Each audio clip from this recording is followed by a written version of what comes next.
Cops and other law enforcement officers, tell us about cases where you thought something supernatural or paranormal was happening. I am a former paramedic firefighter. One night, we received a call to check on a person who dialed 911 but did not respond to the operator. We arrived at the address. The house looked a bit strange. A little old lady met us at the door and greeted us. We asked her if she knew who called 911, but she said she had been living alone since her husband died. We barely got back to the station when another call came in from the same address. We went back, spoke to the old lady again, and left again. As soon as we returned to the station, the same call came in, same address, no response. We went back again, thinking the old lady was losing it a bit. But this time, when we pulled up to the door, the old lady was not there. We rang the doorbell, no answer. The door was unlocked. We looked inside and saw the grandma lying on the floor, not breathing. We immediately administered first aid and took her to the hospital. She was in stable condition. Waking up in the ambulance, she still insisted she did not call us and that we arrived almost immediately after she lost consciousness. It is a 15-minute drive from the station to her house. Before we got her to the hospital, she asked me and the other paramedic if we could bring her knitting needles and some clothes to the hospital. I said I would pick up her things because I had a friend living in that area whom we were going to meet anyway. Long story short, I pick up my friend, and we drive to the grandma's house. I ran into the house to grab the bag with her things and needles, while my buddy stayed in the car. As I was leaving the house, I swear I felt a hand on my back and heard a voice saying thank you. When I got back in the car, my friend asked why the grandma's husband could not take her things to the hospital himself. I said her husband was dead. My friend replied, "Then who was that old man in the window who smiled and waved at me?" At first, I refused to believe in anything supernatural, so I called the police and asked them to check the house. I thought someone had broken in. They found nothing unusual, and no one was inside. Later, my friend and I went to visit the grandma. He started describing the old man who was standing in the window, but the old lady, not letting him finish, immediately started sobbing and said, "That is my Harold." I literally have tears welling up through the fear right now. It is easy to deny ghost stories until some crap like this happens to you personally. I am a paramedic. Once we were called to a local mall. We arrived, and it turned out an 8-year-old girl was having breathing problems. It was late at night. Her mother, aunt, and cousin had just been caught shoplifting. We assumed the breathing problems were caused by stress. As soon as we got in the ambulance, the girl looked my partner and me in the eyes and said the place she lives in is bad. She said she lives surrounded by demons. And I swear, as soon as she said demons, her pulse dropped from 90 to 45 beats per minute in seconds.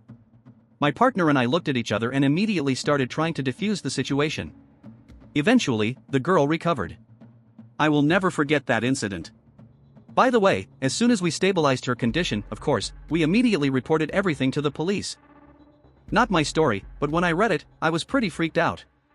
An old lady called 911 and asked for some officers to be sent to her house because she saw a strange figure lurking in her backyard.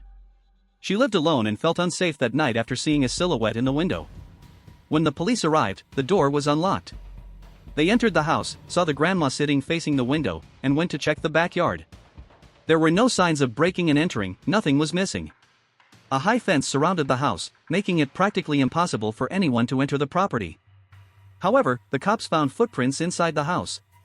It is quite likely that she left the door unlocked and saw someone not outside through the window, but in his reflection inside the house behind her. I was in Afghanistan, standing guard duty. Suddenly, I turned towards a farm field and saw a huge panther there. That thing looked like it was 10 meters long. My heart started pounding like crazy, and I was about to radio my unit, when suddenly I realized I needed to adjust the depth perception on my night vision goggles. After that, I immediately saw a regular cat, about 40 centimeters or so, sitting on the ledge of the guard tower. Best day of that cat's life. Basically, I once scared a Marine half to death. Yeah guys, it was a fun day and probably the funniest moment of my life. Well, maybe except for when I dropped a hairball into his coffee mug or knocked grenades off the table. Yeah, that was fun too. I am a paramedic firefighter. One late summer night, we went on a call in a rural area. My partner and I were driving down a winding 2-lane highway in the middle of nowhere. No lights except for headlights and the moon. We approach a sharp right turn, and suddenly I see a man moving in the tall grass. He is moving very fast and smoothly, as if he is riding a bicycle while standing up. His arms and torso are not bouncing or moving up and down like when running. Anyway, I stared a bit, confused to see a guy in the middle of the night cutting through the grass on a bike, but whatever. Then he approaches a tree and stops. Around this moment, we drive past him.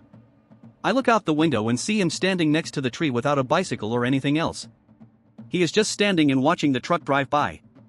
The hair on my arms stood up. We keep driving, and I decide to ask my partner if he saw that guy. His answer was, "Bro, I thought I was losing my mind." This incident is very hard to explain. And yes, maybe it was just a coincidence, but to this day, I never tell my colleagues about it. I worked as a homicide investigator for a while. We handled all suspected suicides, investigating them to make sure they were not homicides. Usually, we determined the motive for suicide and found a note or other sign that the person had taken their own life. For example, one guy just taped a note to his chest that said, "Well, bitch, are you happy now?" And he made sure his wife found him first after he hanged himself. But sometimes there are cases where all the evidence points to the person committing suicide, but there is no note, no discernible reason why this person would commit suicide. These people have good health, a decent job, and by all initial signs, a happy family life. But who knows what is really going on with people? Now, let me tell you about the case that still gives me the chills. In my career, there were about 10 suicides where the motive was unclear. In the last 3 of those cases, I found the same thing at the crime scene. It was a small decorative wicker lighthouse that was present at all the locations. The same lighthouse with the same design, painted white and blue. The first time, it stuck in my mind because I was standing by the bed where the body lay. But 2 weeks later, I saw the same damn lighthouse at another suicide. I even mentioned the coincidence to the patrol officer. A few months later, I went to investigate another suicide and saw the same wicker lighthouse. It clicked for me then that these were always unexplained suicides. I went back to the station and started looking through all the photos from every suicide scene I had worked on. In 2 of them, I saw what could be this wicker lighthouse in the photos. But the angle of the photo was bad, and there was too much junk around to be sure. I do not know, guys, it seemed incredibly creepy to me. But a couple of months later, I transferred and stopped thinking about it. You ask, could it be a serial killer? You know, I highly doubt it. These were all obvious suicides, most of which had no adequate alternative explanation. We always worked on every suicide as if it were a homicide. Presumably, a suicide is almost always a suicide. But we always double-check anyway. Besides, even though there are actually more serial killers than you think, they rarely leave calling cards or anything like that, as usually shown in movies. Typically, it is some crazy guy with a specific style. I really think it was just a strange coincidence, but either way, it was insanely creepy. Buddy, at this rate, you will wake up one night and see this decorative wicker lighthouse on your bedside table. I would end it right there. You should find that damn lighthouse and burn it to hell. It never occurred to me that it was the same lighthouse. I thought it was some seasonal decoration sold at a pottery barn. I worked in emergency services for a while. One day we got a call that some guy was riding a bike without a helmet at high speed and crashed into a car. We arrived on the scene immediately. Even though it was a Saturday afternoon and it happened in the center of a suburb, no one even came up to check on the poor guy. Seriously, the streets were completely empty. Usually, in such cases, a crowd of onlookers gathers, but not this time. Anyway, the victim had a severely fractured skull. He showed no signs of life. I have never seen a more serious head injury in my life. Based on our preliminary assessment, he had a severe skull fracture, a concussion, plus profuse bleeding. He was also missing some teeth and had numerous abrasions from sliding on the asphalt. But luckily, not all his skin was scraped off. Just so you have an idea, it looked so bad that most people would not have survived something like that. And if anyone had survived, they would be a vegetable for the rest of their life. In a normal situation, we would move him from the road to the sidewalk, but when a person has a head or neck injury, moving them is extremely dangerous. My partner, who was more experienced and was training me since I was still kind of new, went to check his pulse while I started taking out our equipment. He crouched down, held his finger on the pulse for a while, and then stood up and was just about to say something, when suddenly this guy, damn it, jumped up. But he did not even use his hands to get up, he just, damn it, jumped to his feet. My partner and I were scared to death. The guy looked at us, smiled, and tried to pick up the bike. We tried to stop him, but considering his condition, we did not want to wrestle with him. He got away from us and just ran into the woods, leaving his bike. My partner was even more shocked than I was. He stood with his mouth open, watching where the guy was running. Then he turned to me and muttered, "Dude, he, damn it, had no pulse." I asked if he was sure, and he swore on everything he had that the biker was clinically dead. We asked the authorities for help, and they sent a search and rescue team into the woods. I do not know if they found him or not, because we usually do not get information about patients after they get to the doctors. My best guess about what happened. The guy with a clouded mind decided to head to his lover's house.